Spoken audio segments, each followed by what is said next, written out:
Hello, അപ്പം നമ്മുടെ ഇന്നത്തെ ലഞ്ചിനുള്ള പ്രിപ്പറേഷൻസ് കണ്ടാലോ. രാവിലെ തന്നെ ഇത് കപ്പ വേവിക്കാമെന്ന് വിചാരിച്ചു. കുറച്ച് കപ്പ വേവിച്ചതുണ്ടെങ്കിൽ ചോറ് കഴിക്കാൻ ഒരു രുചിയാണ് അല്ലേ. എന്നിട്ട് തലേന്ന് വെച്ച ചോറിൻ്റെ കുറച്ച് ബാലൻസ് ഉണ്ടായിരുന്നു, അത് ഒന്ന് ആവിയേറ്റി എടുക്കാമെന്ന് വിചാരിച്ചു. നിങ്ങളൊക്കെ ഇങ്ങനെ ചെയ്യാറുണ്ടോ? വെള്ളം നന്നായിട്ട് ചൂടായി വരുന്ന സമയത്ത് നമുക്ക് തലേന്ന് വെച്ച ചോറിൻ്റെ ബാലൻസ് ഒക്കെ ഉണ്ടെങ്കിൽ ഇതേപോലെ ആവി കയറ്റിയെടുക്കും കേട്ടോ. അതിനുശേഷം എനിക്ക് നല്ല നാടൻ ചീര കിട്ടിയിട്ടുണ്ട്. അപ്പോൾ അത് കുറച്ച് ഞാൻ അരിഞ്ഞു വെച്ചിട്ടുണ്ടായിരുന്നു. അത് ഒന്ന് കറി വെക്കാമെന്ന് വിചാരിച്ചു കേട്ടോ. കറിയല്ല, നമ്മൾ തോരൻ പോലെ വെക്കാമെന്ന് വിചാരിച്ചു. അതിനായിട്ട് കഴുകി വൃത്തിയാക്കി അരിഞ്ഞു വെച്ച ചീരയാണ്. അതിലേക്ക് ഇനി നമ്മൾ ഒരല്ലി വെളുത്തുള്ളിയും ഒരു 1/4 കപ്പ് തേങ്ങയും കുറച്ച് ജീരകം, നല്ല ജീരകവും പിന്നെ ഉപ്പും മഞ്ഞൾപ്പൊടിയും കൂടി ചേർത്ത് ഒന്ന് ചതച്ചെടുക്കുക. എന്നിട്ട് നമുക്ക് ഈ ചീരയിലോട്ട് മിക്സ് ചെയ്ത് ഇത്തിരി വെള്ളം ഒന്ന് കുടഞ്ഞതിന് ശേഷം, കുടയാനേ പാടുള്ളൂ കേട്ടോ. നമ്മൾ ചീരയിലൊന്നും വെള്ളം ആഡ് ചെയ്യാനേ പാടില്ല കേട്ടോ. എന്നിട്ട് അതൊന്ന് ചതച്ച് അതിലേക്ക് ഇട്ടിട്ട് നമുക്ക് ചീരയും ഒന്ന് തോരനാക്കി എടുക്കാം. ഇനി കുറച്ച് വെള്ളം നമുക്കൊന്ന് കുടഞ്ഞു കൊടുക്കണേ.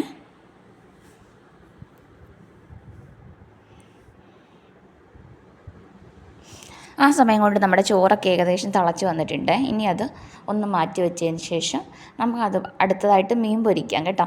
നല്ല അയല കിട്ടിയിട്ടുണ്ടായിരുന്നു. അപ്പം ഞാനത് കഴുകി വൃത്തിയാക്കി കട്ട് ചെയ്ത് മസാലയൊക്കെ പുരട്ടി വെച്ചിട്ടുണ്ട്.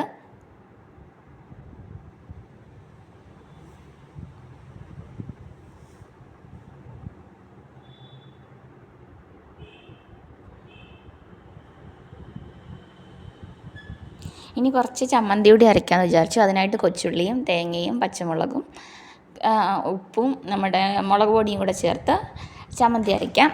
ആവശ്യമാണെങ്കിൽ നമുക്ക് അതിനകത്ത് പുളി ആഡ് ചെയ്ത് കൊടുക്കാവേ. ഞാനിപ്പം പുളിയോ മാങ്ങയോ ഒന്നും ആഡ് ചെയ്യുന്നില്ല. നമ്മുടെ സാദാ ചമ്മന്തി ഇല്ലേ, അതാണ് കേട്ടോ തയ്യാറാക്കുന്നത്. അപ്പോഴത്തേക്കും നമ്മുടെ മീൻ പൊരിച്ചത് റെഡിയായി, കപ്പ വേവിച്ചത് റെഡിയായി. കപ്പയിലേക്ക് അരപ്പായിട്ട് ഇട്ടിട്ടില്ല, മഞ്ഞൾപ്പൊടിയും മുളക് പൊടിയും ഉപ്പും മാത്രമേ ഇട്ടിട്ടുള്ളൂ. അതിനുശേഷം നമ്മുടെ ഇലയൊക്കെ വാട്ടിയെടുക്കുകയാണ്. ചോറൊക്കെ ഒന്ന് പൊതിഞ്ഞെടുക്കാം. എപ്പോഴും ഇല വാട്ടുന്ന സമയത്ത് ഇല നന്നായിട്ട് വാടിയ നമ്മുടെ ഇല പൊട്ടിപ്പോകത്തില്ല കേട്ടോ പൊതിയുന്ന സമയത്ത്.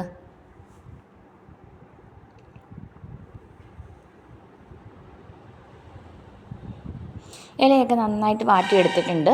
ഇനി നമുക്ക് ചോറിട്ട് കൊടുക്കാം. ചോറിട്ടതിന് ശേഷം ചോറൊന്ന് നിരത്തി കൊടുക്കണേ.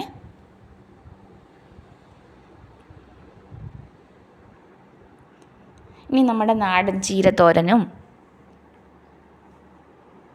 ചമ്മന്തി ഉണ്ടല്ലോ, നമ്മൾ അരച്ച ചമ്മന്തി, ആ ചമ്മന്തിയും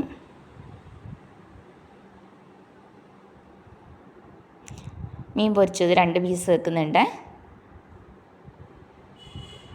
പിന്നെ കുറച്ച് കപ്പ വേവിച്ചതുകൂടെ വെച്ചിട്ടുണ്ട്. ഇച്ചിരി അച്ചാറൂടെ ഉണ്ടെങ്കിൽ അതുകൂടെ വെക്കാം കേട്ടോ. കടുമാങ്ങ അച്ചാറും ഉണ്ടായിരുന്നു, അത് തീർന്നു കേട്ടോ. ഒരു അച്ചാറൂടെ ഉണ്ടെങ്കിൽ അടിപൊളി ടേസ്റ്റാണ് കേട്ടോ. ഇനി ഇതെല്ലാം കൂടെ നന്നായിട്ട് മുറുക്കി ഒന്ന് പൊതിഞ്ഞെടുക്കണേ. അപ്പം നമ്മുടെ ചോറ് പൊതി റെഡി ആയിട്ടുണ്ട്. ഇഷ്ടപ്പെട്ടാൽ നമ്മുടെ ചാനലൊന്ന് ഫോളോ ചെയ്യണേ.